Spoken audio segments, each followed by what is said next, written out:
Just want to make a quick update before I go to work. Digital Extremes has announced that they will be revealing their next update, Abyss of Dagath, on their upcoming dev stream 173, which is dated September 28. That's next week, and I can't wait to finally see the new Warframe in action. Along with the new Warframes comes a new story that will be told by Grandmother in Deimos, and a new crypt-style dojo room which will probably house the parts for Dagath. I'm just hoping that Digital Extremes will have a good Halloween story for this Warframe, though. But the update is not all about Dagath, the new Warframe, as the developer also said that they'll be releasing Grendel Prime as a Halloween-themed Prime access this year. You all have seen Grendel Prime and his looks, and now I would like to know your thoughts about the upcoming Grendel Prime below. This next Prime Warframe will come with his signature melee weapon Masseter Prime, and the most surprising of them all, the Xylok Prime, which is, by the way, have an incarnate form at the moment, which we will discuss later in a separate video. Moving on, we got the companion Rework, which I'm very excited of. There are rumors that finally, the developer is going to make our companion immortal, but this is just a hearsay for now. It would be super broken if Digital Extremes gave all pets and sentinels immortality, as some will be super busted just like the mecha dogs. When you have immortality, then you don't have to worry about your dog dying in the mission, and you can rely on the mecha set armor buff and nuking. In addition, the Stalk mode from the Huras Kubrau or the Ghost mod for the Shade Sentinel will also be super busted for those Warframes such as Protea, who can kill enemies just by using her abilities. Also, I'm super excited with the immortality because it will definitely boost the Confidant of Gaia, and I can give other Helminth builds for this Warframe aside from Pillage.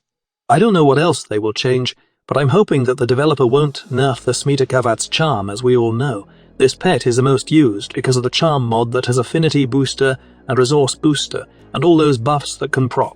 If the immortality mechanic happens, then Smita Kavat will be my most played Warframe, like 99% of the time, honestly, as the cat is more useful compared to the other companion in the game. I'm kind of scared with the upcoming companion Rework, as sometimes Digital Extremes has this knack of nerfing those overpowered ones instead of buffing the others who badly needed it. It's a lazy fix in my opinion, and I hope they're not going into that route. Right now I'm crossing my fingers with the companion Rework, as I'm scared of the possible nerf they will do to some of our favorite companion just to balance the power that they will be adding to this system. But if there's one change I'm not scared about is the fact that Hydroid is finally getting a rework. Along with the new Warframe, Grendel Prime, and the new companion Rework, the Hydroid rework is finally coming, and I can't wait how much power level can this Warframe gain from the changes that Pablo made. There are no clues yet on how Hydroid abilities will play, but there are those who are actually making fun of him already having a meter just like any other Pablo rework.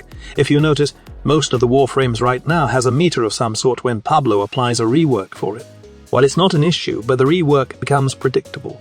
Also, aside from new stuff, the developer also mentioned giving quality of life changes like accessibility and head-up display changes. They will also work on auto-melee, enemy visibility, and more. In addition, they'll make some new player experience changes in the Wave Ride quest, and they have mentioned about universal enemy radar. So, are Digital Extremes finally making enemy radar a built-in feature for all Warframe?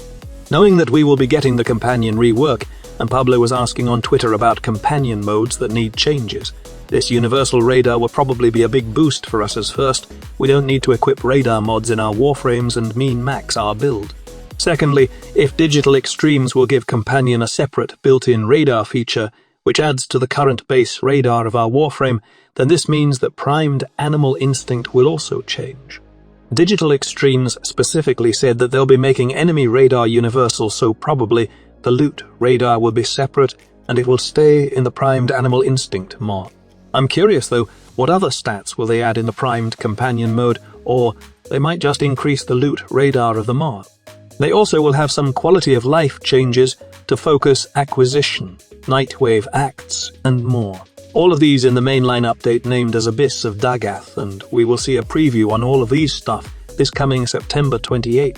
Lastly, with all these things in the line, we could expect Digital Extremes going dark for a while, and there will be no hotfixes until then. Honestly, I was just expecting a small update in the Abyss of Dagath, but it's really good that my expectations were low on this one, as I was surprised, and I am now happy with all the upcoming stuff in Warframe before we even get to see Whispers in the Walls update. So that's all about it.